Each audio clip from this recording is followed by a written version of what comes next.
Pencils down. That's it. What, Pencils we done? down. Are we ready? Pencils It's motherfucking down. That's right. it. We're rambling time. We're here. It's over. We're men, right? We're done. We finished up. Yeah. It's all done. It's all done. We've rambled more than we possibly could. We've done more rambles now than we've done before. This is the most rambles that have ever been done. Ever been done. Ever. 232 is what this one is. 232. And when did they bury us? 2? The second one? 2 or 3? There was already a quarterback controversy. They were looking to get rid of us. They were looking to yank us out of there. Yep. It was Put in weird. Some new young guy. Right. And we just we kept stayed playing. the course. We kept playing. Kept we doing kept what we do. fighting, swinging away. Yeah. And here we are. Where are they? They're gone. No one speaks of them anymore. Where are they? They're dead. No one cares about them. Us? Still here. Still kicking. Still alive. Still men. Still tough guys? Oh, absolutely. Would you say? You don't get this far without being a tough guy. No, without being a badass? Right? Tough motherfuckers. Straight up killers. Straight up. Straight up. And here we are. What's up? I know buddy? a lot of people tuned in today. Yes. Oh, God. We got to talk. Yeah, and next week, too. This one's so big it might encompass 2 weeks. It has to. Well, we had a lot we wanted to talk about this week. Yeah.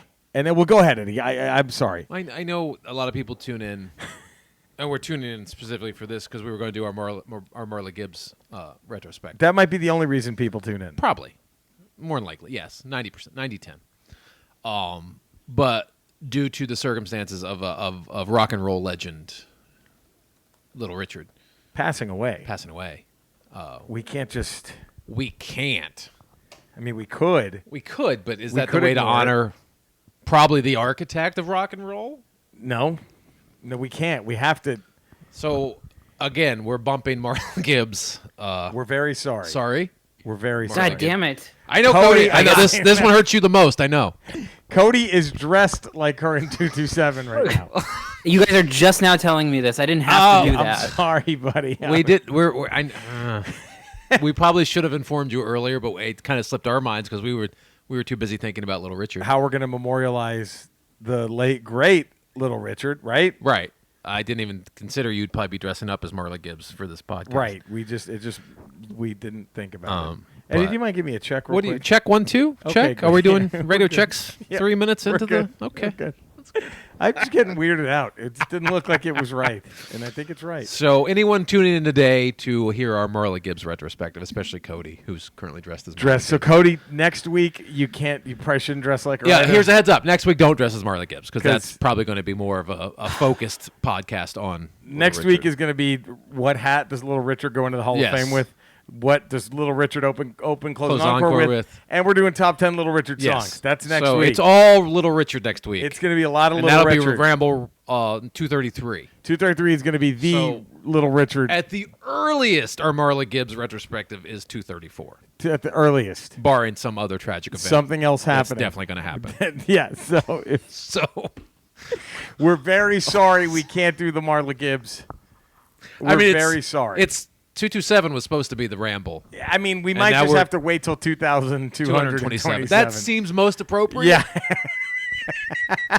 That seems most appropriate. It seems like the right thing to do is to give her that number. We should have given her the 227.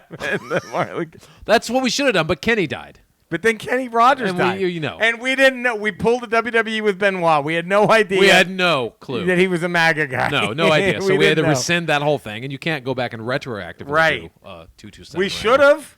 We'll Maybe. give you that. We'll give Cody that. Yeah. We should have gone back. And we done a Marla Gibbs Marla 227 Gibbs Ramble. instead of Which would have been the appropriate thing to do. yes, instead of dedicating it to Kenny. But here we are, 232. We're still. We can't. No, We can't do it Marla. yet. No. Can't do it yet. Little Richard out there. Little Richard just died. The fuck? He influenced Elvis. He influenced The Beatles. The Beatles. Hendrix. He paved the way for Chuck Berry. Everybody.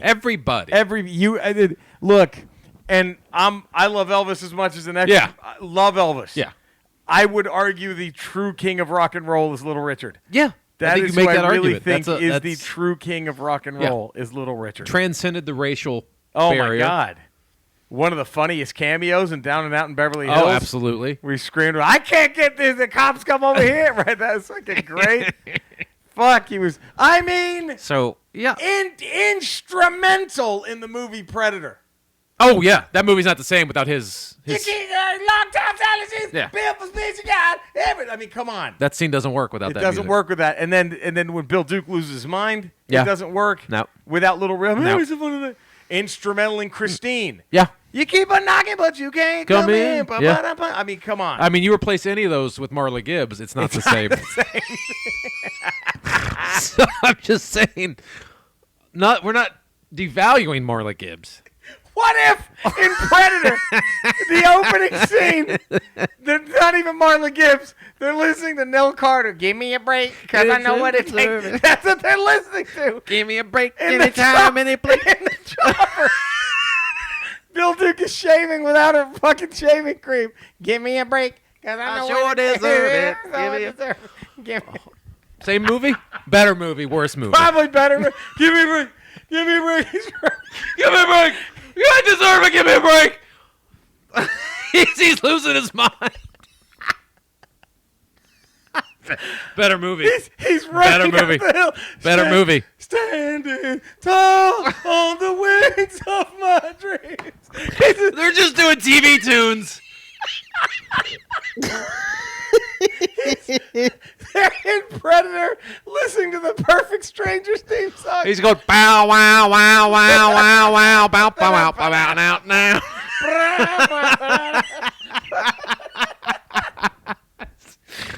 Oh, but now the world don't move to the beat of just one drum. As they're coming in on the track.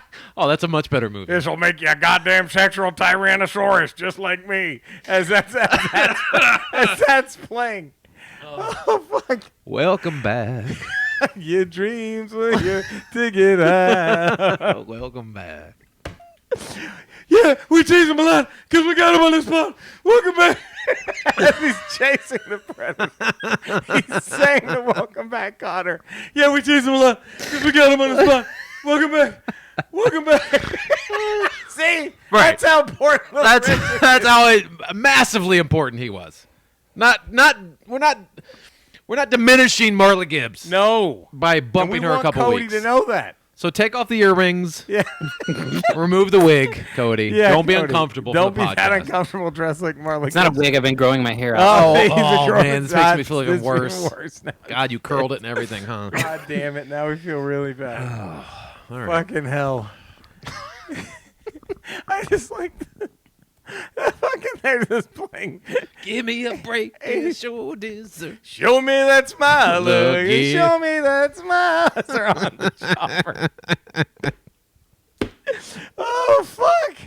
Predator's a way better movie. Do you think better? Yeah, with show tunes, absolutely. Yes, with TV show. With theme TV show songs tunes from the 80s. from the 80s. So much better. This elite team is listening to this. So there we go. And no hit that tune Annie today. Yeah. The next one I'm doing, it's a tough one. Yeah. So I've been practicing like a mug. Okay. I'm gonna try to get it good. All You right. know what I mean? And Ray Tolius is coming out of retirement. Ray for this. Toller's coming out of retirement for calling this his one. shot. He's Ray- like, all right, well, if none of you guys can get it, Fine, I'll come back in. I'll come back in. Jeez.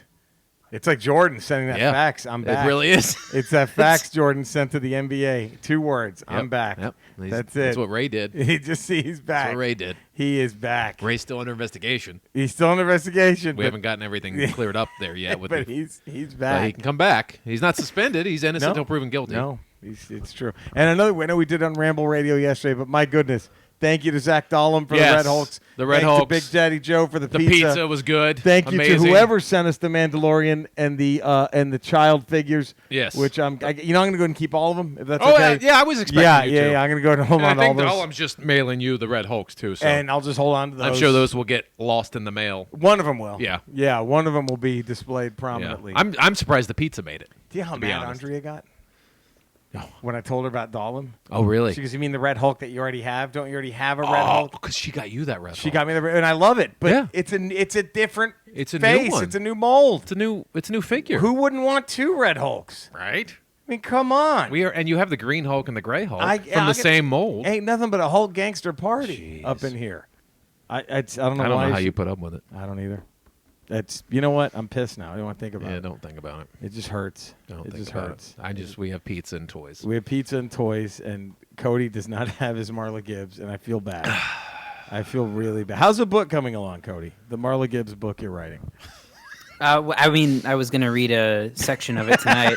Shit. And I say section, I was going to read you the first 25 chapters. Right. Right. Wow. And you got Marla Gibbs to write the foreword too, which is amazing. Amazing. Amazing. I wish we could hear what she She's wrote. probably tuned in expecting. I'm might- sure Cody probably said, "Hey, we're going to give you the you know." Tune into this ramble. This is gonna 2:32. You guys have made assholes out of me. multiple times. Yeah, so And I was like, it's coming on this episode. you got a lot of egg on your face right Yeah. now. Oh, Sorry. imagine what she's gonna, how he's gonna have to. We're not gonna get her back when we do it. Don't say that, I don't know. Eddie. That's too Don't bad. don't say that. No. Don't say that. Okay.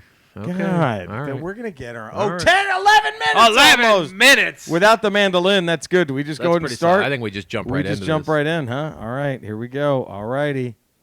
Once this starts playing, You got the it's music go. queued up? It should be there. Oh, Come on. oh, Come on.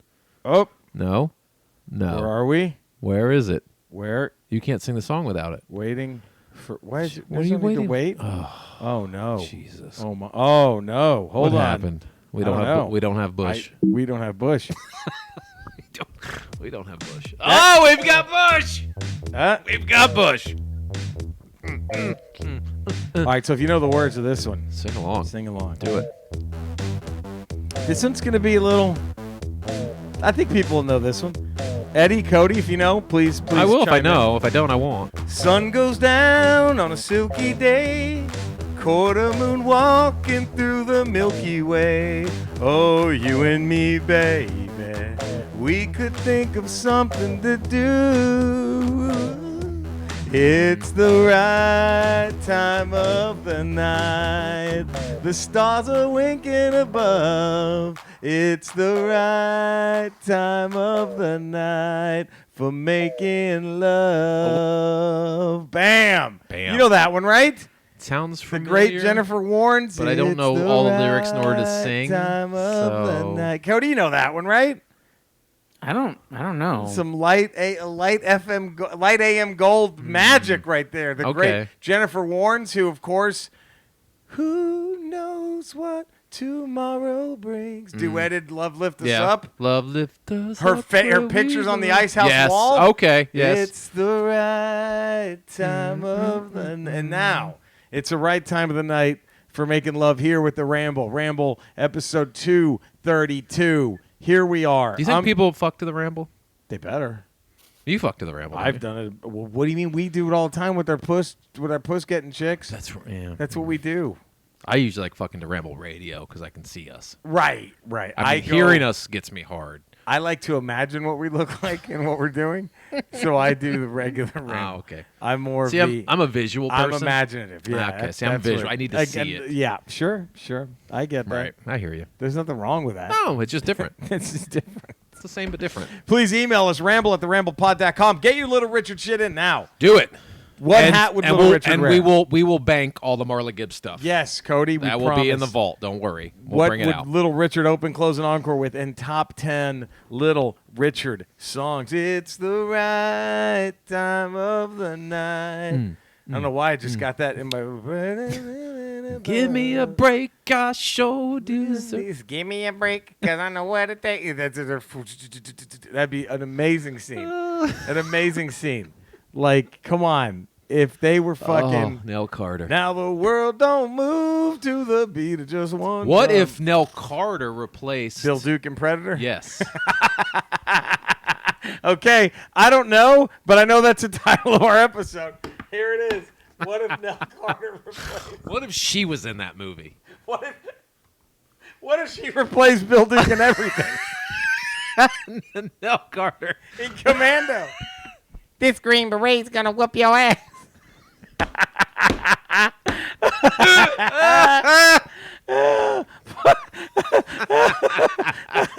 Cody, Google Nell Carter so you know what we're talking about. Oh, I smell a top 10 coming. Top 10 roles for Nell Carter.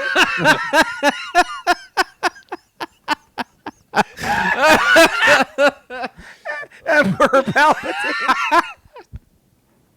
Not from a Jedi. How great would that be? How great would that be? Fucking few good men. You want me on that wall. You need me on that wall. What if Nell Oh, Carter fuck. Could you imagine her as Colonel Nathan Art Jessup? her and Jesse Ventura are best buddies? Would anyone question it? Or would you just go into the movie and buy into I it? mean, is Predator that good? That's where the real question is. Everything else being the same in Predator, but you insert Nell Carter. Instead of Bill Duke. But not dressed. She's not dressed in fatigues. She's dressed like her regular housekeeping Like her gear. give me a break. Her give me a break. Shaving with the fucking... Is Predator that good where you just give that a pass? I think so. I think so. I think it might... Oh, that's where you know. I think Blade Runner suffers if it's Nell Carter instead of Harrison Ford and Blade Runner. I think so too. I think do. I agree with you. Or if she replaces Rutger Hauer. Yeah, Like tears in the rain. Like, I just think I agree. I absolutely agree with you. I think it suffers. Now, I agree with you. Predator. I don't Predator, I think. think- I'm still invested. Okay, Nell Carter is Terminator. She gets sent Suffers. back. Suffers. Does it suffers, right? a little bit. You don't buy into it No, as much Predator, you could withstand it. because she's not the focus, right? Right. What if she?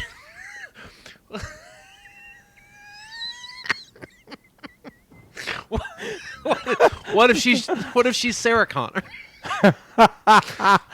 Better. Better, right? I think better. And then he's got to come back in time I to think- impregnate yep. Nell Carter. Yeah, I think To make John. Michael Biehn. Does Michael Biehn accept that mission so eagerly? Oh fuck. If he's got to impregnate Nell Carter, I don't know. That's or does a he great just turn down that So mission? is that a better movie? Does he turn down that mission? I'm good. Like when John Connor from the future hands him the picture of Nell Carter in the Jeep. Is he like, I guess You know so. what? We can keep fighting this. Yeah, war. Let's just keep fighting you the know war we're what? in. Let's see if we're try to take their headquarters one more Let's time. see. Let's just try to take Skynet one You know more what? time. Let's not give up right now. Oh fuck! Nell Carter and Predator's Bill Duke. Her and Jesse the Body is hanging out. Oh. Nell Carter and I stole that movie. If anyone looks back at Predator, you'll see. After they don't think Schwarzenegger, They don't think about Schwarzenegger. They think about Nell and I. They don't think about Arnold. They think about what Nell and I did every time. because that's not chemistry you just make up. That's chemistry that comes from friendship.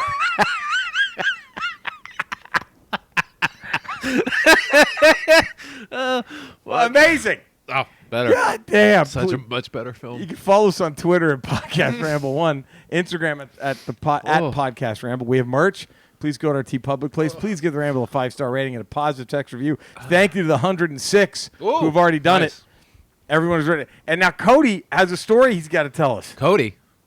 Oh, this was okay, yeah. Let's hear about He's this. never Yeah, told us so, I before mean- on the Ramble. No. Yeah, this was something that came up in the Facebook fan group, and I'll go through it pretty quick. It's not the most amazing story, but it is a traumatic Don't experience oversell in it, my Cody. life. Don't oversell it. I'm trying to undersell it, if anything.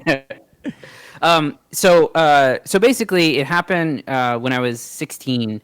I was in high school, and I had a friend who did music, and it was like the worst, like flowery acoustic Oh, no. puppy love.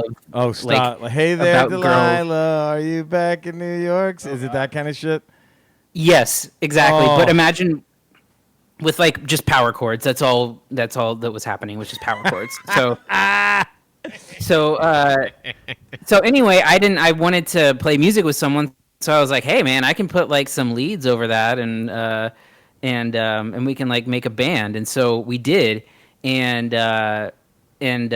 what we decided that we wanted to do was like play live shows, because that's what everyone our age was doing at the time.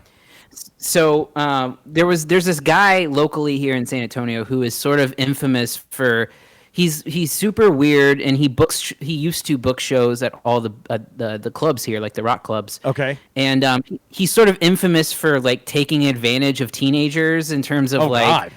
like promising them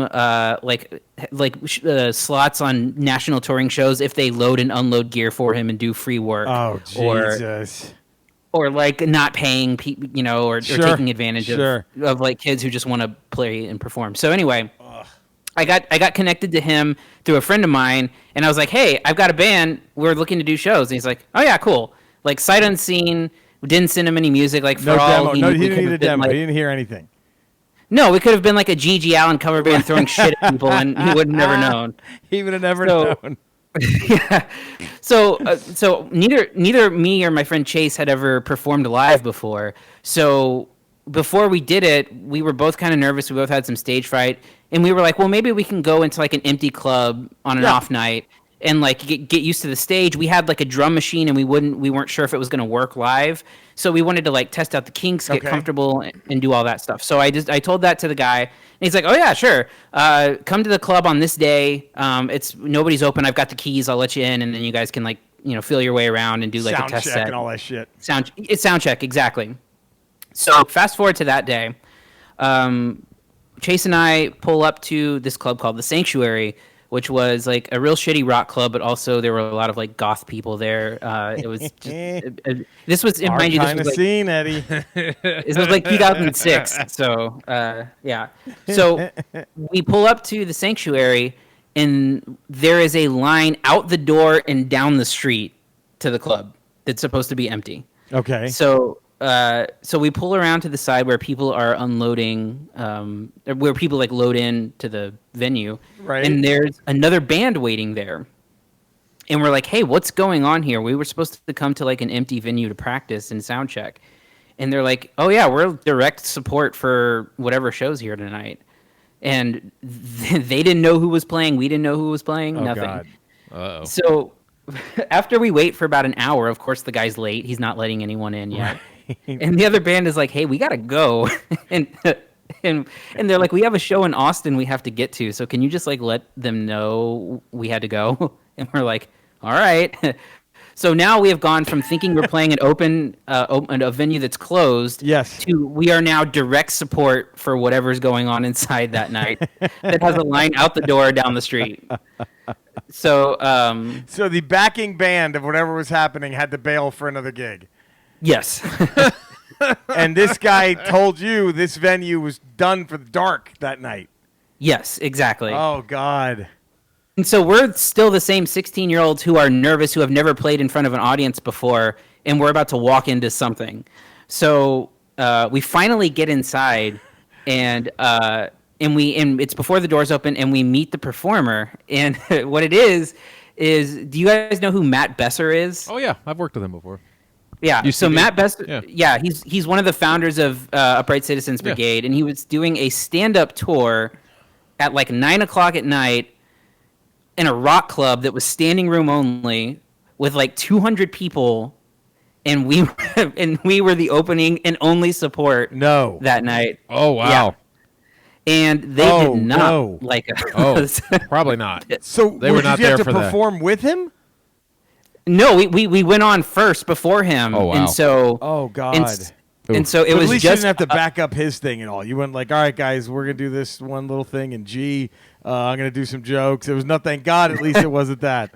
But you had Thank to God. basically be his opening act, your first time ever Wow. doing anything. And as you guys both know, when people go to a stand-up show, they want to hear like real shitty music to start off. Yeah. How many songs did you make it through? I think we did like 5 songs. Wow. Wow, that's not bad. Now, did anybody politely clap? Were there any? No, it was dead silent. We would stop playing, and there was nothing. And I remember that very distinctly. That there's people fuck. standing around getting drinks at the merch booth. People were standing as far back from the stage as possible, and then we stopped. I remember I played the last chord of the last song and just fucking silence. Oh, God. Jesus. Now, but did it sound okay?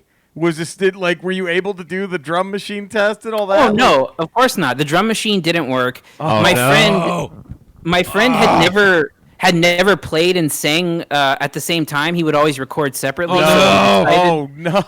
He decided he was, because that's why we fucking went, so we could try this stuff out. And so he kept on trying to play and sing at the same time, but he couldn't get it down. And so there was just dead air. Well, he literally he's looking at his chords and about to start and just looking and like not moving. And finally I had to lean in and be like, dude, stop, just give it up. I will play the songs. You sing. Just keep it to that. Oh God. And then of course, stand-up comedy after that. Wow. Man, that is fucking amazing. I got bamboozled by this guy. Did this guy at least pay you? Fuck no. Of course not. You didn't get paid? You didn't even get paid? No. Oh, God. Did Besser say anything to you afterwards, or? We talked to him beforehand, and I explained the situation to him, and he was cool. He was fine. I think I unintentionally insulted him, though. Now that I look back on it, I wasn't trying to, but I said something along the lines of, did they even promote this? Because at the time I was super into stand up, and I hadn't heard about the show, and I was I was like, why haven't I heard about this? And I think it came off the wrong way. Because he was like, oh yeah, there was an article in the paper about it. When was it? What year was this? 2006. 2006. Okay. Wow. So it was and I guess he was touring rock clubs and stuff. So it was one of the most traumatic evenings of my life. Dude, Cody, that's rough. Brutal. Fucking A, man. Brutal. Jesus Christ. That is, man. God, I'm trying to think of it. I mean, stand-up, usually we just have enough shitty things where we have to go. At some point, it's just you just get used to shitty situations. Just bad things. Yeah. But when you guys show up to perform, you have an expectation that there will be people in front of you. To see comedy, yes. Yeah. I've never thought, you know what, I want to go to a place to run jokes and then go, oh, it's packed tonight. What? Go run your brand. I've done a couple. I did a corporate Christmas party up in Bakersfield. This was 2007. Yeah. And it was a packed Christmas party. And then I show up and there's no stage. Right. But it was there's 300 people in this. It's whatever Bakersfield, the electric company, whatever that company that ran the electricity. It was their Christmas party. It was 300 people in there. And I go up and I go in there and I'm just I'm meeting the guy that contacted my agent. And he's like, oh, it's great to have you here. He's like, I'm like, okay, where's the stage? He's like, oh, on the stage. Here's a microphone. We thought you just walk around the room. Walk around the room. So it looks just imagine a wedding reception, but 3 times the size of a wedding reception. Right. With just everyone's sitting at round tables talking to each other. Jesus And Christ. I just have a handheld wireless mic. And he's like, yeah, just walk around and you can make fun of people, do whatever you want. And I'm like, Jesus. Okay. That is so. He gave me. So they expected me to roast a couple of people. So they sent me notes of people I was supposed to roast. But I thought I was gonna be on stage pointing to people. Now you have to walk up to the guy. I have to walk up to the dude and talk to him. And then I'm like, and the roast isn't going well because I don't know the people half as well as the people sitting there. Right.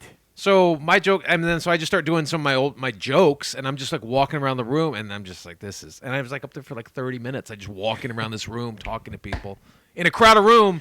And the only tension I have is from the people whose table I'm standing in front of. Because as soon as I leave the table, they go back to their conversation. Talking. And so every table's talking to it. It was fucking that's a nightmare. You're like a fucking mariachi band. Yeah, but with comedy. I made $2,000, so I'm like, okay, you have to do it. You have to do it. I told you my Christmas party story, right? No, I didn't tell you, Cody. I told you this one, right? I don't think I've heard this. No. Oh God, I think I've told it on Old Ramble. It's the only time I was asked to do a Christmas. Oh, I have another good one. A private gig. Yeah. I was still a comic in Dallas, and this woman hit me up because we called the I think it was the Improv at the time, back at the old Improv in Addison, and one of the guys who worked there recommended me. She goes, "We want a comedian to come to our Christmas party," and I said, "Well, I really am not a I think you party." Yeah, I think you told Have I done this on the Ramble? I don't know if I told it. I said, "I'm really not a private party guy." Yeah. And she goes, "Oh, we want down and dirty. We want you to make fun of us. We want you to cuss. And so I was like, all right. I'm like, man, I don't know. And I show up. It was like this, like 30 minutes north of Dallas at this fucking bar. And they rented it out for this holiday party. Again, it was no stage. It was just like right by the karaoke machine. And I get up there, and I'm doing 5 jokes, and I'm killing. I had to do an hour. It was $2,000. I remember that. $2,000 must have been the magic. I had to do an hour. And I done 2 jokes, and I'd already burned 10 minutes. That's how good it was going. Right. I just kept riffing on the jokes, and the crowd's like, holy shit, this is going to be fucking fire. And then I asked if there were any Mexicans who worked for the company.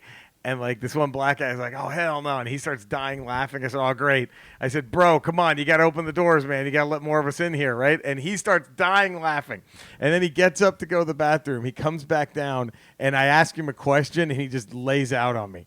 And I'm like, what's the matter? He goes, I got nothing to say. I ain't saying nothing. And I'm like, what the fuck is happening? And I look in the back, and the owner is giving me the Undertaker throat slash. And I'm like, what? It just gets deathly quiet. And he motions me over. I was at 10 minutes. In the middle of the set? 10 minutes in. You get off? The greatest set I was having, and then it just dead silent crickets. And I'm like... Did they explain why? I walk back there, and the owner's like, look, he's tried to sue us for discrimination a few times. And I'm like, oh, uh-oh. And he goes, yeah, look, they should have told you this. I'm really sorry. And he cuts me the $2,000 check right there. And as he's writing the check, the woman who hired me, the one said, we want you to make fun of us. Yeah. We want you to curse. She gets up on stage, and she goes, I'm so sorry. I take full responsibility. I had no idea this gentleman was a racist. And I'm like, what? You're a racist? I'm like, what the fuck? And then she goes, we just need to remember what this is all about. And then pauses. Oh, holy night. Oh, my God. Start singing, oh, holy night. Wow. And I'm just getting the fuck out of there. You got $2,000. Go. And as I'm walking to my car, this fucking just picture perfect white trash redneck runs up to me and says, quote, as I'm getting into my car, he goes, I don't give a fuck what that N-word said. I thought you were funny. And I just didn't even acknowledge him. I just started my car and drive. And I'm like, no wonder this guy sued him for discrimination. Jesus Yeah, no Christ. shit, he sued him. No shit. Fuck. It was brutal. I didn't even acknowledge the guy. I was Wow. like, I'm just not even going to look at this piece of shit. I'm just going to turn on my car and Get your drive money and go. and get the fuck the out. last Christmas party I did, this was probably like 10 years ago. It was down in like Long Beach. It was like one of the shipping yards. Oh, yeah. And it was a Japanese electronics company. And we get there, and I'm headlining it, and I brought another guy to like sort of open the show. And there's half the room is like the guys working the docks. Okay. It's like all white, Blue blue collar yeah. dudes. The other half of the room, all Japanese businessmen. Don't speak English.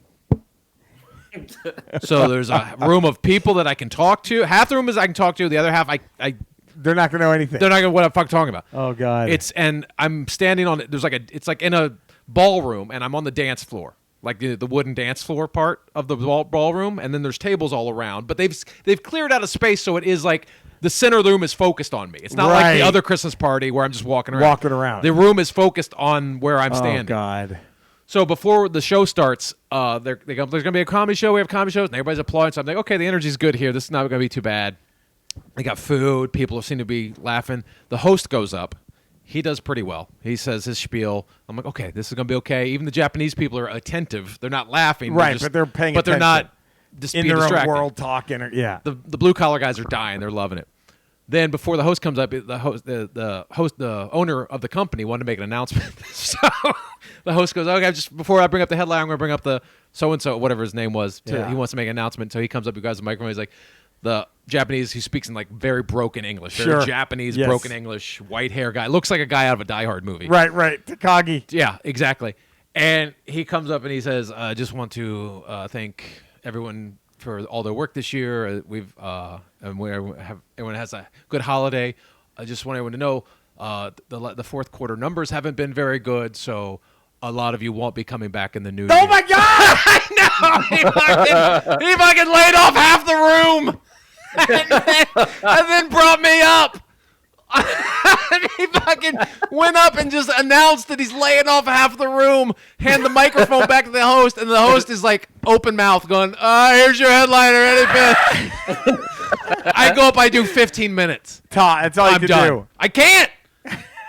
What were the white What were the Everyone white, was just like, the rednecks? no, because no one in the room knew who was getting laid off. They just knew half the people there were gone.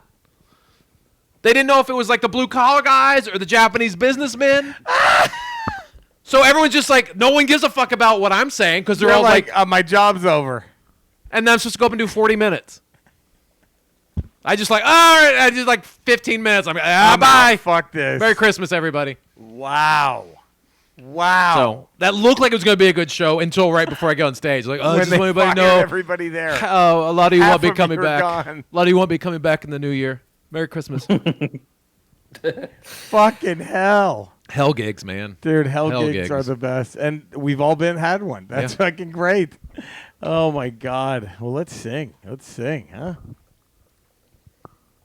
Once I get this going. What hat There we would they go. wear? Dude, I can't believe that. To go to a show when everyone there has just been told. Immediately. They're right probably before you get up fired. on stage. That's like your intro. That's my intro. This next comic, you may have seen him on The Late Show. By the way, also, most of you aren't going to be coming back next year. Eddie Pence! I mean, to be fair, the timing is right. I mean, you get bad news, you want to get cheered up. Yeah, like that immediately, Friday night news drum. Oh, God, this was tough. Prince goes in to the Songwriting Hall of Fame. What song is on his hat? Grady W. Smithy III. Today we're going to party like it's Mother's Day 99. Prince should wear the hat for 1999. I was dreaming when I wrote this. Joe Capone. Prince goes in the Songwriting Hall of Fame wearing the lyrics of Nothing Compares to You on his hat. Yeah, Sure, his that's a deep good one. personal discography is full of unforgettable lyrics, but some of his best songs were songs he wrote that wound up being covered by other artists who would often catapult to the top of the pop chart. Sinead O'Connor breathed a new life and passion into this song in 1990 after it languished in virtual obscurity on a 1985 album by his side gig, The Family. As annoying as we got to hear the song on the radio every 20 minutes back in the day, there's no denying that the song that's hard to forget. Man, that's a good one. Nothing Compares to You is fucking great. Sean Williams, hey, Jerry, Eddie, Cody, kind of out of my element for the Hall of Fame hat and open close encore. I don't have a full top 10 over the top desk, but this one that has driven me nuts. All right, so we'll come back to that one in a second. Charles Phillips says, sorry I haven't said anything in the last month. I've been sick, haven't really been emailing. I'm bummed I missed the Fuck Batman Fest. Oh. Hope you're feeling better, Charles. You can That's always all send that that top matters. 10 in anytime. Yes. Hall of Fame, I pick one. I can't pick one Prince song. I can't pick one. Prince is a damn fine lyricist. Too good to just pick one. That's Look true. at that. That is a true statement. That's true. I mean, I did. I had to do it. Pat Carruthers says, greetings, Ramblers. If the NFL season happens, my Browns have Eddie Skins in Week 3 and Jerry's Boys in Week 4. Yes, the Browns will probably be a dumpster fire, but hope springs eternal. Holy shit, where to even begin?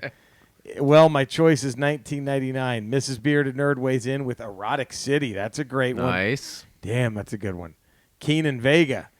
Greetings and salutations, Jerry, Eddie, Ramblers, Cody. Let's get right to it. Prince can only wear Purple Rain into the Hall of Fame. Not his best, but it spawned a crappy movie and tripled his Young Ho smash list. All right. That is, I mean, you can't argue with that either. No, you Joe can't. Santos. Prince Hall of Fame, a little song called Trust. All right. Man, y'all are digging with some good ones on here. That is a spam email. We're not going to read that. I don't know what that is. Don't. Is it about your Danny small Mary dick? says, yes. As a pleasure, as always, a pleasure to contribute to the spectacular display of humor. Jerry, your Twitch streams are fucking hilarious and been enjoying catching the live streams. Thanks, man. I missed wrestling entrance hat for shits and giggles. I would have submitted Grab Them Cakes. I think I've mentioned the song in earlier emails. Eddie, it was a privilege to see your stand-up and the visual delivery of your jokes. The Thanks, way you man. incorporated the mic cables problems into your set was classic. Thank you. Still waiting for that GoFundMe on that one. Naked Cody, I just subscribed to Re-MCU and Corn Stream and can't wait to hear your perspective. You've given interesting perspectives on some movies. I especially enjoyed your thoughts on Brightburn. Shared online man movie for me. Then again, you won't watch Willow. Thank you as always, and please find my submissions below. Hey, Andre, see, they fucking love me in Australia. I'm international, baby. That's right. Right. Danny, P.S. I never got the guilty or innocent scene in Transformers the movie. They got thrown in when they're innocent. What happens when they're guilty? Oh, no, that's the whole point. I thought he meant he never saw the scene. Oh. Yeah, they didn't care. Yeah, you get killed either You way. get killed either way. The Quintessons just didn't give a fuck. That's just the illusion of having a court. Yeah, They were were just guilty, we're innocent, whatever. guilty, innocent. They would just laugh at either one and just kill them. So yeah, that was. But that's okay. He goes, shout out to The Glamorous Life as well as Bat Dance. Haha, but as a kid, I remember Nothing Compares to You for being one for ages as a kid. Most songs that Prince released are no-brainers. That's why I chose to go with the one he wrote for others. I mean, Nothing Compares to You. You can't go wrong with That's that what I one. picked. That's mine. Oh, yeah, Gary Priest. Hey, Jerry, Eddie, Cody. Sorry I missed submitting for last week's list. I could tell I was missed for even though nothing was said. The undercurrent of Ingmar Bergman-esque melancholy was clear throughout the it was whole palpable. episode. Palpable. Now- Palpable. There you go. Palpable. Bonus scene from the last week's acting. He goes to top one. The Voight comp scene between Deckard and Rachel. Jerry is a grizzled Deckard. Eddie is a slinky and seductive Rachel. And Cody is the robot owl. Key moment, Eddie's venomous delivery of the line, is this testing whether I'm a replicant or a lesbian, Mr. Deckard? You could do that. I could do that. Easy. His hat got to be sign of the times, as perfect as pop music gets. That's definitely his best record, I think. Graham and Faye. Prince goes into the Songwriters Hall of Fame. Faye always working her professional rule bender angles. Prince drives up to the Hall of Fame podium in a little red Corvette Ooh. with a vanity license plate which reads 1999. Nice. While it happens to conveniently be raining purple. Oh. His hat bears the logo of the bat, and he does a little dance. She bend the rules, but damn, Nice way to it bend worked. them. Nice way to bend them. I mean, that kind of works. Let's see. There we go. Ah, shit. Where are we at? Oh, there we go. Does Andy Barr have anything? No, he's got some recommendations, so I got to get back for that one. And I think that might be it. Dustin Jacobs. If I can critique the acting from the two of you, I'm not sure why you both sound like Megatron. Also, I hate that movie because Optimus dies and we're left with fucking Hot Rod. Are you fucking kidding me? Fuck that motherfucker. I'll take Shia LaBeouf over that piece of shit any day. No way, man. I don't mind Hot Rod and Rodimus. No. He said his hat is Purple Rain. Everyone had a cover for the song when he died. Prince was an icon, and that film album put him on the pedestal. He obviously went to bigger and better things, i.e. the Batman soundtrack, but Prince could fuck anyone he wanted and beat you at basketball, followed by pancakes. Dude, Yeah. that is mine. I had Purple Rain. I almost went Purple Rain, but I just didn't want to pick a song that he sang. That's the only reason I didn't. If Right. I was going to pick one that he sang, it was going to be Purple Rain, but I kind of wanted to go and something he wrote for somebody else. Yeah. And I would say Nothing Compares. Cody? Yeah, I also put Nothing Compares to You. I think really solidified by a couple years ago when they released his version, his Yes. solo version, Yeah. which is like the first time I heard that, my jaw dropped at how great Good it was. that version was. And that he just didn't even release it. Like, what was he thinking? yeah, it was Like, just yeah. like, you could just put this out. Oh, man, amazing. All right, good shit, everybody. Next Ramble, Little Richard. Little What Richard. goes on that hat? Open, close, and on. God, Marla Gibbs, we got to do it. I know. Someday. It'll happen. Maybe we're jinxing her to not die Maybe by we're doing keeping this. her alive. Maybe we're keeping Think about it. the great Marla Gibbs extended. That'd be great, Think about it, right? everybody. Oh, God, open, close, encore. This is the Commodores. Could you get this one? Did Yeah. you get a list? Yeah. Cody, could you do this one? Yeah, I could do it. Grady W. Smith said the Commodore should open a celebration, close with Brick House, and encore with Easy. That's a good one. Joe Capone, Let's Get Started. They close with Night Shift. Marvin. Controversial choice because that's Lionel Richie less. No Lionel Richie in that Commodores lineup. Yeah. And he has them encore with Ceylon. Ceylon's a great one. Man, Sean Williams. That's right. I already saw they didn't have that. He was just How many doing- times does he have to tell you? I know, man. You don't listen. Charles This is what Phillips. Andre's been telling me this I whole know. time. They open with Machine Gun. The song is fancy as fuck. And that bass line, they close with Brick House. They have to play this. Brick Encore, Can I Get a House. Witness? Kick-ass song. There you go, Charles Phillips. Not bad at all. Patrick Carruthers, PC. PC. They open with a Machine Gun that goes into Brick House. They close with Three Times a Lady. They encore with Easy. Man, Keenan Vega. Keenan Vega says they open with Easy, close with Night Shift, and terrible holograms of Marvin Gaye and Jackie Wilson. Encore starts with Machine Gun because Lionel Richie's below deck doing a bump off Random's teats. He joins on stage for Brick House, and the place implodes. Not bad. Not a bad show. Nice. Man, that's a good one. Who was that? That was Keenan Vega, right? Yeah. Joe Santos. The Commodores open, close encore. They open with Night Shift. They close with Lady with Kenny Rogers. Encore with Keep on Taking Me Higher. All right. Not bad. Jesus, these are good. Danny Mary. What does Danny have to say? Encore. They open with Dancing on the Ceiling. Close with Brickhouse. Encore with Lady. But it's Kenny Rogers, Lady. All right. Nice. I'm not mad at that. Never complain at that. Gary Priest. Sweet Love. 3 Times a Lady. They encore with Easy. All right. Graham and Faye, what do they got? Brickhouse, Easy, Night Shift. House. Gonna be some sweet sound. That's a jam. Coming down on the Night Shift. That's not bad, is it? No, that's a good one. Hey, you got it. Dustin Jacobs, they open with Brickhouse. They close with 3 Times a Lady. They encore with Easy. No, I'm easy. What'd you have? Me? This comes out. They open up. The Commodores come on stage, right? Sans Lionel Richie. What? No Lionel Richie What? because he doesn't show. Oh my God. He's protesting. Oh shit. I don't know why. He's just pissed about something. Something happened. Okay. And he's fuck this. I'm out. He's fucked this shit. So they start looking around like, what are they going to do? What are they going to do? what's there? Nothing And to they do. just point to the audience, and the spotlight goes, and just standing in the crowd, Nell Carter. Nell Carter. Nell Carter's just standing there. They let her make the way to the stage. No. Oh. This is all planned out. Oh. She's on wires. She lifts up out of the crowd. She flies over to the stage. Shoots onto the stage. I love this. This is already the best show. So far, she's replaced Bill Duke and now Lionel Richie. As she's flying over stage, she starts in on Sail On. Oh, that's the opener. That's the Sail opener. on. Yeah. As she lands, Okay. they go into Night Shift. Oh. And then all lights come on. Lionel Richie comes out. The protest is over. Their protest is over. They all celebrate. Tremendous. Right? Tremendous. Right?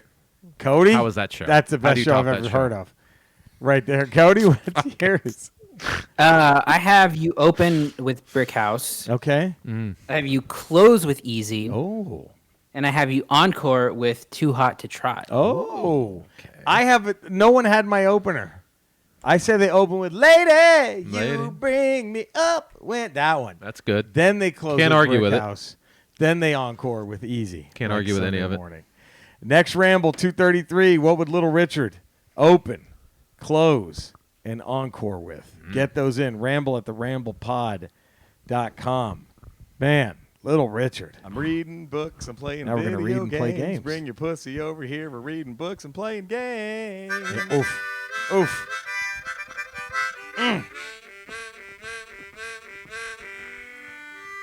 You know what? You know what I think of every time I hear that harmonica? Now what I'm going to think of What? is how Cody's disaster gig is saved. Had you been there Oh, yeah. with that harmonica? Yeah, I wish I had my harp on me at that Japanese electronics Christmas party. They forget that they're all fired. They don't care. They don't care. They don't care if they're fired. That's how they walk out of there. I mean, Cody couldn't have used that harmonica during that hell gig? Huh? I mean, yes. However, I think it would have ruined the comedy for the night because Yeah. Oh, true. Matt Besser killed Besser you. would have been pissed at me. Besser would have been pissed. you Yeah. can't upstage the headliner. No, that would have been bad. He would have been. You're right. I don't know what that guy does. I don't know what that guy You- does. You can't follow it. You have to keep me on stage and incorporate me into the act. Yeah. Charles Phillips reading Battle Royale. It's the greatest story about a group of Japanese students killing themselves Hunger Games styles long before Hunger Games existed. I never read the book. That movie's fucking great. That's a fun movie. Playing Predator Hunting Grounds. I love this damn game. Killing and being killed by the Predators so badass. I pre-ordered it, and those dudes were there trying to disarm the device. You can get the Max XP. If anyone wants to add Charles Phillips on PlayStation Network, it's CHAZZZ 5079. And I think I they got to just- add you, buddy. I think they just released the Nell Carter skin. They did the Nell Carter for Predator Hunting Ground. Imagine. She's in heels and a skirt. In a jungle with a machine gun and an elite forces team, You know, she's only like 4 or 5. and 5 just feet running tall. as fast as they are. So that's what they were trying to do. Okay, remember I said I ran away. Right. I abandoned him. Apparently, you could get the Predator's helmet off while he's doing that and be able to kill it and capture it, and you get the most XP. But you have in to the game. disarm the device somehow. Yes, that's what those guys were trying to do. I abandoned them. You're like, fuck off, They everybody. probably could have used my help. Probably could have used your help. I didn't know that was a possibility. But you lived. I lived. But did you only live because you abandoned them? Yes. Because you could have saved them if I you were might there have been able to help them, but I didn't know that. They're probably like, bro! I fucking the minute he's like, I'm like, fuck! I just run. And they're all like, dude, that guy just left us. Our engineer, I was probably like the engineer of the group, like the one guy who was supposed to get it off. You just fucked them. I just got banned by 3 of those guys. Like, you're not playing with this asshole ever again. Idiot. Fuck that piece of shit. Oh, that's hilarious. Well, I didn't know, man. Right? That's my excuse. I didn't know. Oh, I guess you don't. I guess you don't. Oh, man. I know someone else is doing some reading and playing. So hold on one second. Okay. I apologize. I'm not guys. reading or playing anything right now. Nothing. No. Cody? Not reading or playing, but I have been binging The Last Dance finally. It's gotta good, right? I gotta do that. I want to see that. You digging it's really good. Yeah. I'm really digging it, man. Dude, I got goosebumps with the Rodman episode. Just that opening. Just that opening where he's working out in the gym, and then you see that slow motion of him just pogoing 8 times to get that fucking rebound. Oh, It's the thing that's most impressive about it is that it does something for me, at least, because I don't remember it because I wasn't alive. Right. But it manages a way to make Michael Jordan an underdog, which I think is insane that it's able to do successfully. Yep. And I That's think a that's very the best good thing point. about it. But you think that's because he had control of it? maybe. Maybe, but the narrative, at least, of being beaten over and over again by Detroit and then finally overcoming that. Well, yeah, I mean, but that's the way Detroit- the NBA was back then. Yeah. Like the Well, Detroit had to get past the Lakers, and then It's like Barkley said. Detroit they didn't invent beating the shit out of you. They were just the best at it. Yeah. They were just the best team at beating the but shit out back of you. then, like in the 80s and the 90s, Right. there was always that one team that would beat the shit out of the other team, and that team finally had to get over the hump, and it was like that every single All the time. yeah. But yeah, it is really good. But they do kind of, I mean, it's not warts and all. You know what I Yeah. mean? Like, but they do go into a couple of things that, like, I thought he probably would have wanted left out, like the whole Republicans buy sneakers too. You know, like they talk about all Right. that kind of shit. Like, you know, you thought, really, he's gonna go there? Like, he's gonna let him talk about that? Yeah. But yeah, like it's, and there's some unflattering stuff with him, and like, I mean, literally, they're beating the shit out of Jerry Krause for like well, the he's an entire asshole to course Jerry of it. Krause. Well, he They probably hate still him. hates Jared Cross this day, right? Yeah, I mean, he died, but yeah, probably. Yeah, Like but I don't think he ever made. like- did he ever make up with Jerry Krause? No, they always you see him and Pippen just laughing at how short he is all the time. Like just it's oh man Or like trying to dominate like poor Dan Marley who got torched because Jerry Krause liked him. And yeah, that's Jared it. Krause liked him. That's why he destroyed Dan So Marley. they just And that's what they did to man. Kukoc because remember he didn't pay Pippen because Krause was high on. He thought Kukoc was going to be the next superstar of the NBA. Yeah. So he's like, we got to grab this guy now, and he didn't give Pippen any kind of extension or raise or anything. So that's why in the Olympics, Pippen and Jordan just slaughtered him. They slaughtered Kukoc. Like fuck you, really? Like you're not going to pay Scotty maybe arguably the second best player in basketball. Yeah. He's getting paid less. He's like number 200 on the league's payroll ranking. You know what I Yeah. mean? Like fuck you. So they just oh man, it's really interesting shit. The Rodman episode is fucking wild. Like I didn't know half the shit he was doing when he took that vacation from the Bulls. Like it is, man. It's really good shit. I'm loving it, man. Let's see. So Danny Mary's still playing Forza Horizon 4 in the Xbox, but dusting off my retro. Hey, Nice. Retro Pie. Been giving some retro classics to go smash through the Simpsons arcade game in one sitting. Fuck yeah. Please don't take offense to the following, Eddie, but just started season 3 of Legion. The actor that plays Legion kind of looks like you, Dan Stevens. Maybe not doppelganger level, but certainly some features in the episodes. I'm rereading Old Man Logan. Love this comic. My favorite X-Men comic. Oh, absolutely, Danny. Have you seen Legion? Do you know what he's I haven't talking seen about? It. I don't know what he's talking about. I don't either. Look at that, Cody. Have you seen Legion? You've seen it, right? I've seen one episode. I've been meaning to watch the rest of it. Does but the I guy haven't look gotten like around to it. Eddie? No, not really. So Graham and Faye, not too much new to tell here, but a couple of points to mention through this last week. First, I'd like to send a thank you to Amador Gonzalez for posting that Mariachi Entertainment System Sonic the Hedgehog Marble Zone video, which proceeded to send me down the MES YouTube rabbit hole for a good 3 hours straight. Nice. I don't think I finally went to bed till 2 a.m., then I had to drag my ass into work for 5 a.m. Damn, that's talented nerd band ensemble. They must be awesome to hear live. Cody, you said one of their videos they shot in San Antonio, right? Yeah, they're on the Hay Street Bridge in San Antonio. Are they a Yeah. San Antonio band? I mean, I don't know why they would have filmed on like a local landmark. Unless they're there. just doing a gig there and like, hey, we want to work with this director. I don't know. Yeah, probably.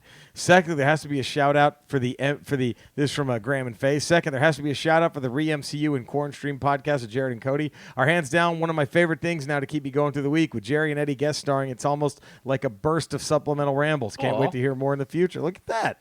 Lastly, there must be a shout out to the Idiot for his fantastic set via Zoom via the Nowhere Comedy Club. There was a good 150 people I saw connected to the event, and there was a good showing from both Ramblers and Garmy alike in the virtual crowd. Bonus shout outs to Eddie's microphone, which kept cutting in and out, and the unintentional hilarity ensued as well. We would all shout at him that it's dead again. You could see the vein in his forehead pulse with glowing rage as he had to keep restarting his bits over and over. Hilarious. You just couldn't have planned the timing. It just added to the set. It will be interesting to see the future of this medium as it evolves during the pandemic. Two-way communication between comic and crowd in this format was definitely the closest thing yet to the feel of a real comedy club. In retrospect, I should have made nachos for the complete comedy club experience. Dude, no shit, huh? Yeah, I'm fucking still pissed that might. Like I had done a test show on Friday, like a short set on a different show, and everything worked fine. I just wanted to do a show to make sure I got all the equipment worked fine. And for some reason, the mic cord was loose or something on the mic, and it just kept fucking cutting out. From Dustin Jacobs, a.k.a. Robert E. Lee. Bobby E. Lee. Good White Christian Cowboys, Jerry, and Nudist Cody. Touchdown Cowboys. The schedule came out. I'm so excited I could shoot something MAGA. Here are my official predictions for the regular season. At Rams.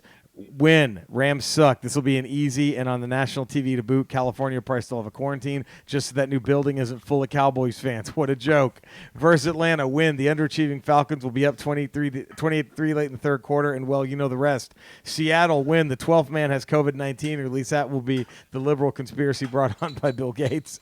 Cleveland. The Browns are the 90s era Cowboys. All the off-field shit and little else. Browns get flushed. Giants. G-men minus the AY. Go real men. Go Cowboys. Say Jesus saves.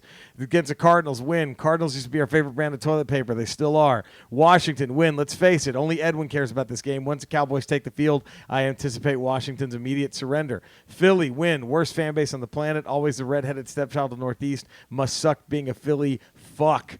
Versus Pittsburgh, win. Going to shove those goddamn towels down the goddamn throats. Minnesota, win. Big fan of their QB 2.0. Too bad he's not a Cowboy. Vikings aren't real anyway. Below that. Versus Washington, genocide. Versus Baltimore, scary place, scary game, MAGA.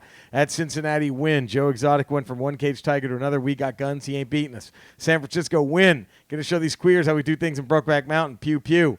Philadelphia, win. Now we get to boo. Giants, win. Yankees suck. 17-0 perfect season on route to a 20-0 Super Bowl God's championship. And then to continue the trolling, Eddie, as his MAGA-loving cowboy character, he sends a picture of, I saw a picture of Eddie Pence at the San Diego grocery store, and it's the guy in the Klansman hood. Sincerely, your brother in Christ, Bobby Lee. There we go. All right, that was Dustin's. As you said, too much time on his hands. Was it your take on that one, Eddie? A little bit. Quarantine's getting to Dustin, I think. And now it's Shade-Ate time. How about that, huh? Look at that, huh? Boom. Oh, has it? Wait. There it is. Can you hear us? We're shouting out to you. Man. Boom. Well, you know what? This is late, but fuck it. We don't have anyone new. So how about a shout out to everybody's moms? Because we're technically recording this on Mother's Day. That's true. How about that? How about a shout out to all the, you know what? All the moms out there. Even though it's almost a week after Mother's Day, go give your mommy a hug. Yes. Right now. We're shouting out to the Ramblers and all the Ramblers moms. Do that. That's who the shout out is Happy today. late Mother's Day to everybody. Yes, to all the Ramblers mothers. So we're recording this on Mother's Day, so that's why we're in the Mother's Day spirit. So give a shout out to all of you lovely people for listening in, and please give a shout out to your mothers. Shout out. Fuck yeah. There we go. How about that, huh? That ain't bad. And then now, oh my God, we're there, buddy. It's a top 10. Is it time? It's top 10 time. It's the time of the show where we rank the top 10. Now, Cody, before we get into the top 10, we'll do our shout-outs. Where can all the fun folk find you, buddy? Oh, you can find me on Twitter, Cinesnob Cody, and then I've got 3 podcasts, one of which has been very kindly promoted here from some listeners, which I really appreciate. It's called Quarant Stream. Basically, we talk to people in the entertainment business about how it's been affecting their their day-to-day lives and their careers, and then we get into some swapping of some recommendations of what's on streaming. So if you haven't heard it, you can go back. You can find episodes with Jerry Rocha, Eddie Pence, and Greg Sestero from The Room. And then upcoming, we've got this week we've got episodes with Andy Fiore from The Raw Report on Sirius XM. You can also find our other 2 podcasts, Re-MCU, where we're rewatching the Marvel Cinematic Universe.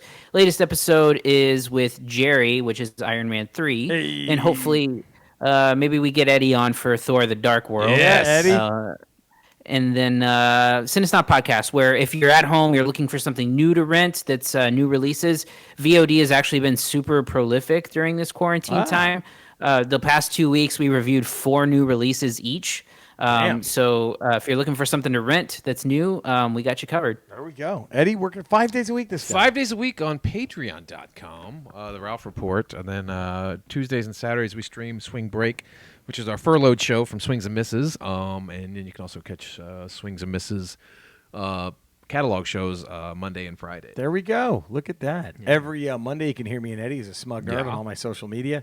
Every Thursday, tomorrow, Ramble, I do my Retro Rocha on YouTube. Yeah. And every night of the week I'm on Twitch, twitch.tv/Retro Rocha, twitching old video games. So follow us on all that shit. Do it. All right. Top 10. Shit, this was a tough one. Another recommendation from one of our Ramblers. Top 10 over-the-top movie death scenes. Ooh. Next Ramble, top 10 Little Richard songs. Grady W. Smithy, number 10, Nicolas Cage and Wicker Man. Number 9, Brody exuding the shark in Jaws. Number 8, Clive Owens killing a guy by punching a carrot through the back of his head. Number 7, Pee Wee Herman dying after getting staked in Buffy the Vampire Slayer. Turkish Spider-Man killing a guy by having guinea pigs cloud his eyes. Arnold Schwarzenegger saying you're fired to the terrorist strapped to the missile, then firing the missile to kill him and the rest of the terrorists. Number 4, Pee Wee Herman getting staked in Buffy the Vampire Slayer because the movie cut back to him later and he was still not done dying. Number 3, Ronnie Cox's big red face death from explosive decompression in Total Recall. Number 2, Thunder in Big Trouble in Little China getting so upset over Lopan's death he blows up like a balloon and explodes. And then number 1, Pee Wee Herman dying after getting staked in Buffy the Vampire Slayer because the movie cut back to him later and he was still not done dying, and also because the rule of the 3. Hell of a list, Grady W. Smithy. Joe Capone, no top 10 for this week. My brain is fried. I'm trying to think anymore right now. Hopefully this gets in on time. Take care, everyone. As a great Robert Plant once sang, ramble on. Hell yeah. Sean Williams, Predator 2, they slice Gary Busey in half with the Predator blade disc. We only see the lower half fall to the ground. Where the fuck is the rest of him? And even though I'm late to this one scene, I'd love to see you guys do You Can't Handle the Truth with Eddie as Cruz, Jerry as Nicholson, Cody as a judge. Stay safe out there, Ramblers. Eddie, your show on Nowhere Comedy Club was badass, but I'm jealous you got a Pac-Man arcade game. That was always my dream to own an arcade game. Oh, that's actually Cody's parents. Ramble on, Eddie and Cody. Jerry, this one's from you. Rochamite is my name. Fucking up games. Fucking up video, motherfuckers, is my game. Sean Williams. Thank you, Sean. I appreciate it, man. Very, very kind. Charles Phillips. We're going to go to CP. Top 10, only one. Only one because no one can think of, therefore it's the one. Paul Rubens in Buffy the Vampire Slayer. It takes him forever to die in the movie, and it takes it from being comical to too much funny to funny. It goes from being comical to too much to funny again. All right, not bad. There we go. That is a great scene in the original Buffy movie, was that one. Let's go to PC, Patrick Carruthers. Over-the-top death scene, No Real Order, but True Lies You're Fired. Nightmare on Elm Street, Johnny Depp on the bed, Total Recall, Cohagen, Raiders of the Lost Ark, The Nazis in the Ark, Zoolander, the gas station shower scene, Gremlins, a microwave and blender, Scanners, a head explodes, Deep Blue Sea, Samuel L. Jackson, and the Shark. Stay safe, Ramblers. Patrick Carruthers. Keenan Vega. Number 10, Justice League. It killed DC for the whole world. Number 9, Toxic Avenger. Beginning the baddies from the gym, run over a kid on the bike, take pics of his brain and dead body. Number 8, Big Trouble in Little China. Thunder. So upset at the death of Lopan, he blows himself up.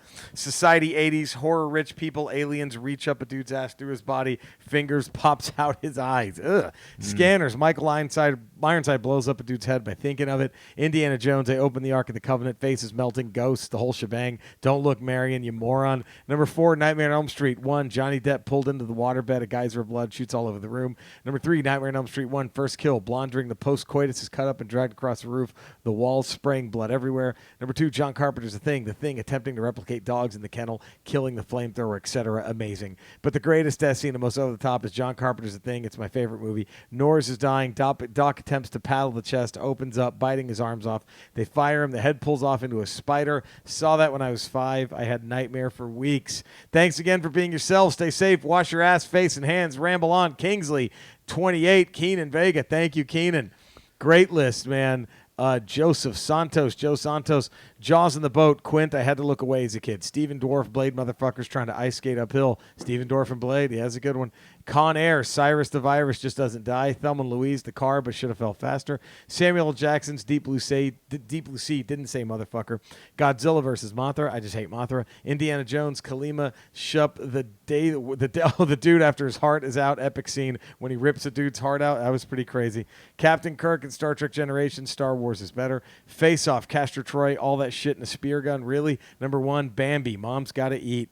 Daddy Joe Toss 34, Joseph Santos, thank you for the pizza, and thank you for the list. Great shit there. Danny Mary, what does he have to say?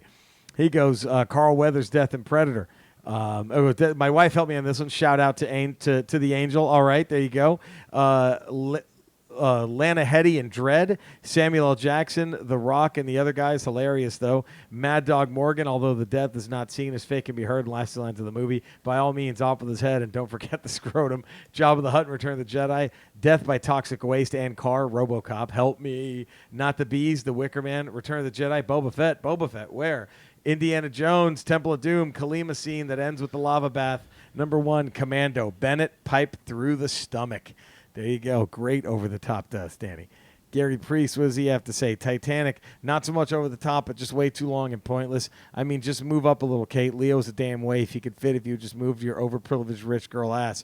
Chest bursting, sing very well, but they couldn't have waited till after breakfast. Johnny Depp in the first Nightmare on Elm Street, sucked into a bed, vomited out in the ceiling, possibly his worst moment in film before he started to pretend to be a pirate. Not the death so much with the reaction, you Klingon bastard. You killed my son from Star Trek 3. Number 6, Tarantino blown up in Django Unchained. Almost as over the top as his appalling Aussie accent. Quentin Tarantino, you're an amazing director, writer. For the sake of all that's holy, please stop acting. Number 5, Green Mile, Edward Delacroix, Courtney Stoddard's creepy ex doesn't wet a sponge, resulting in sparks literally flying, and Edward barbecued like pork ribs. Pretty much every death in Shakespeare, I mean, I love the Bard, but almost every death requires a 10-minute soliloquy before they actually expire, and there also is not a single car chase in any of his plays. Number 3, Patrick Troughton from The Omen, the ex-Doctor Who actor impaled by a lightning rod in a churchyard just for bad-mouthing the Antichrist. Who knew demons are so touchy? Number 2, Star Wars, that Porkins guy. First he eats all the Bantha burgers, and he squeezes his huge arse into an X-Wing, and then explodes like Mr. Creosote. I mean, I think that's how he died. Maybe you need to go watch that film again. Number 1, Robert De Niro in Cape Fear. Shot, set alight, beaten the crap out of, and still alive, he goes down the raging river chained to a big houseboat like a babbling, some coked-up, hoard-out TV evangelist. Over the top, and pretty much the way I hope to go. Thank you for keeping me laughing. You guys are the best. Thank you, Gary. Great fucking list. Graham and Faye.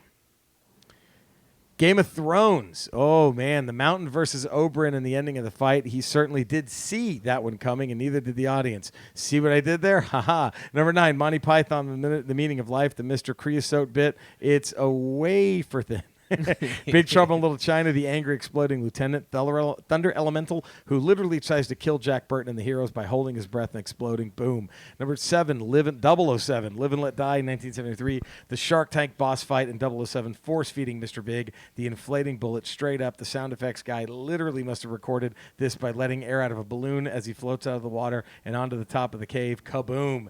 Enter the Ninja, 1981, Death by Shuriken scene. I'm sure there'll be a few ramblers who will get this obscure your ridiculous death scene. Shrug shoulders.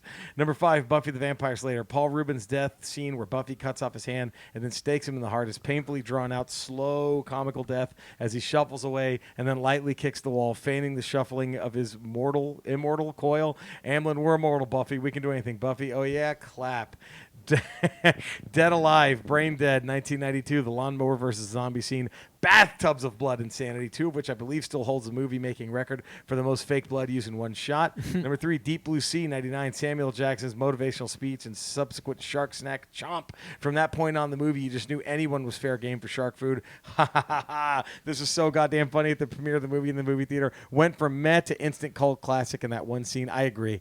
Chuck Norris in Invasion USA, the rocket launcher hallway duel. It's time. Raiders of the Lost Ark, number 1, the Ark of the Covenant and the Symphony of Melting Faces. Shut your eyes. Don't look at it no matter what happens. And thus another week down in Corona Cooties apocalypse. Many thanks for all the hard work and silly things you do on your platforms to keep us otherwise distracted from reality. Stay safe, Ramblers. Ramble off. Graham and Faye, Winnipeg, eh? And by the way, they made a fucking awesome custom Lego of me picture when they got the CDs in the mail. It was fucking hilarious and awesome. Thank you, Graham and Faye. I'll post that one on the Ramble Instagram page after this. That was fucking I think dope. he took a couple shots of me on the Nowhere Comedy Club show, and he had a little Lego guy of me sitting on his laptop.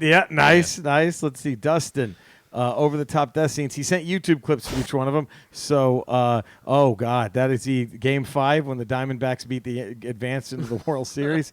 That's one over-the-top death.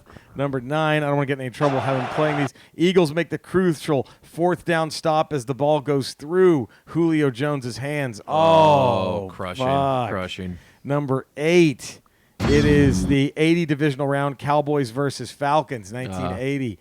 Man, God, this is heartbreaking things for the poor guy. Number 7, 1988 NBA playoffs, Larry Bird versus Dominique Wilkins. God, number 6. You know what? Let me put that on mute because I don't want to get in any trouble in case these ads are going to get us fucked here.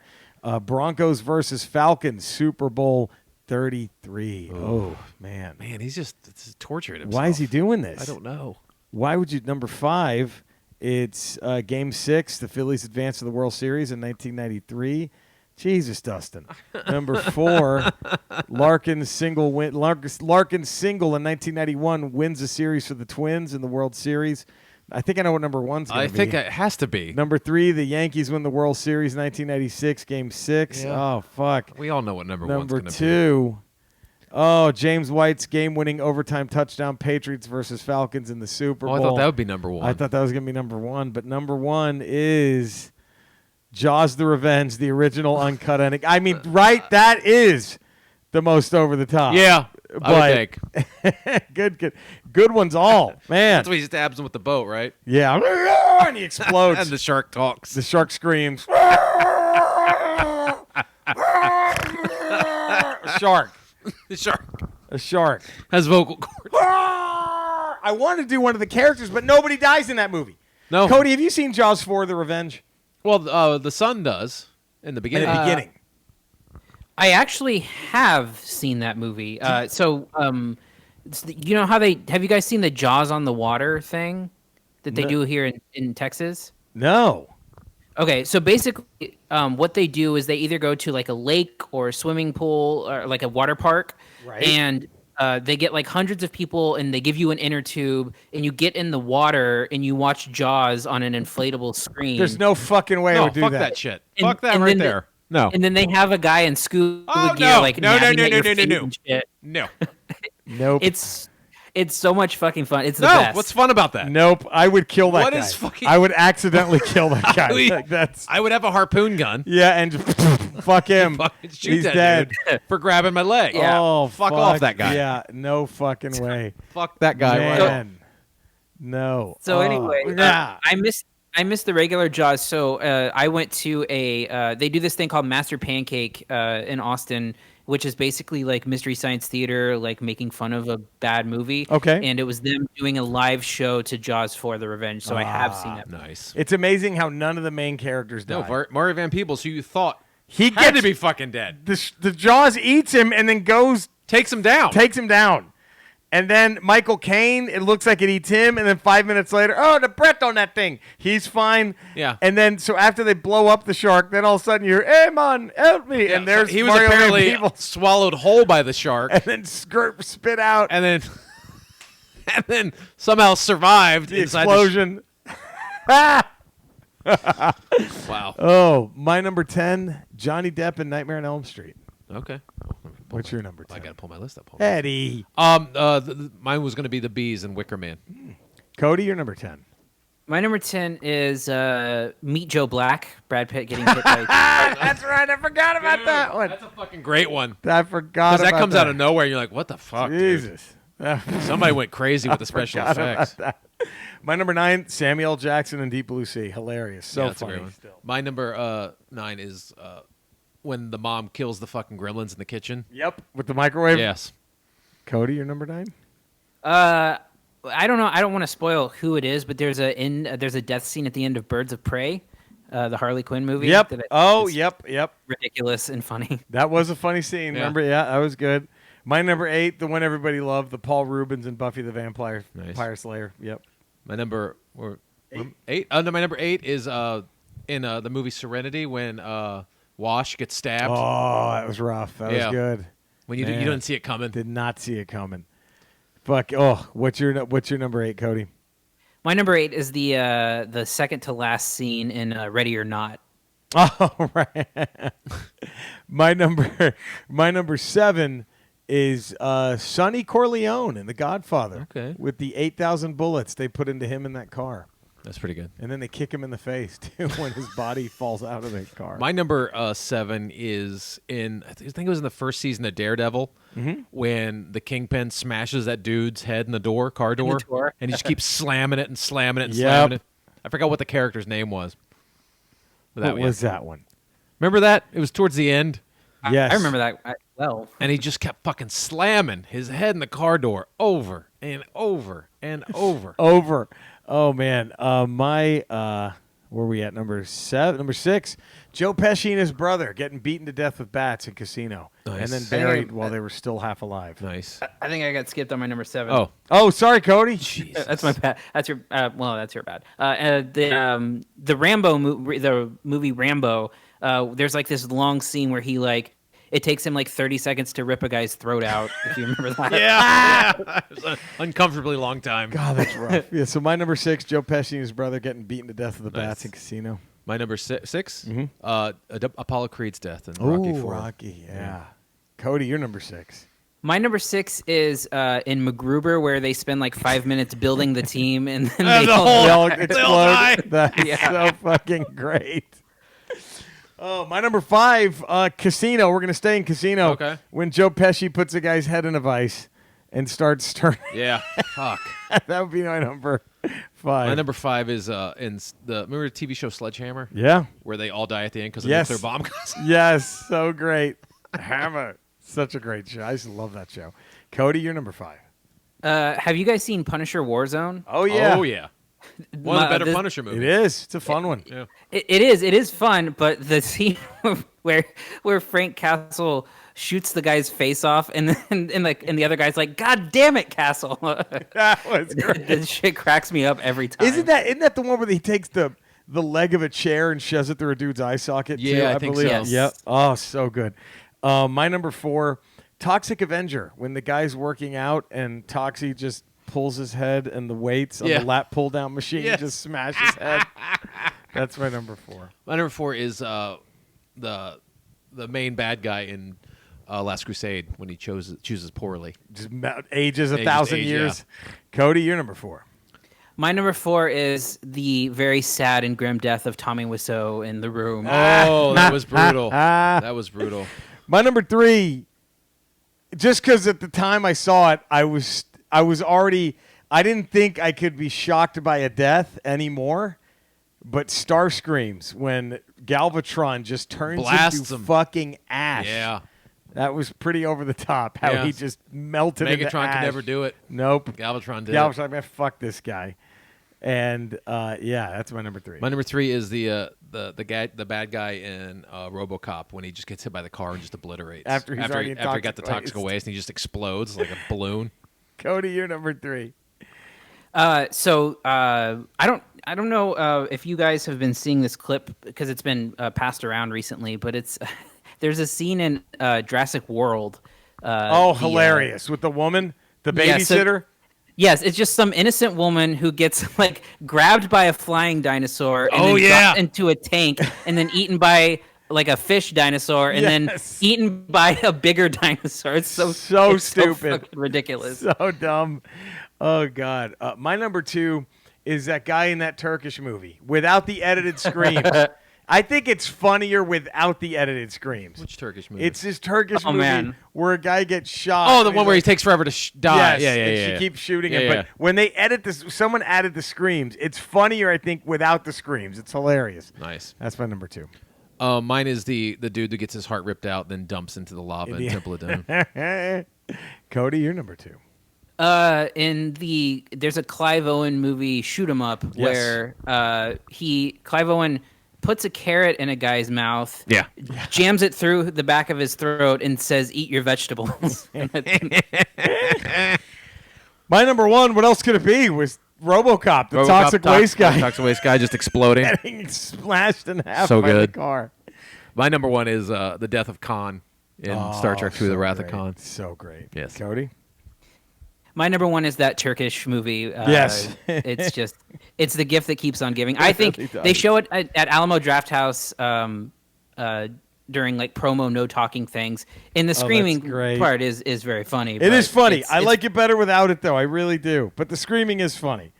The screaming is funny. I like it. Man, well, there we go. What a fucking top 10. Next, Good Ramble, stuff. 233. Good stuff. Little Richard songs. What hat would Little Richard wear to the Song Hall of Fame? And what would Little Richard, the late, great Little Richard, open, close, and encore with? Yes. That was Ramble 232. We want to thank you for letting us be ourselves. You know where to find us. We told you where to look us up. Please subscribe, give it a 5-star rating, and a positive text review.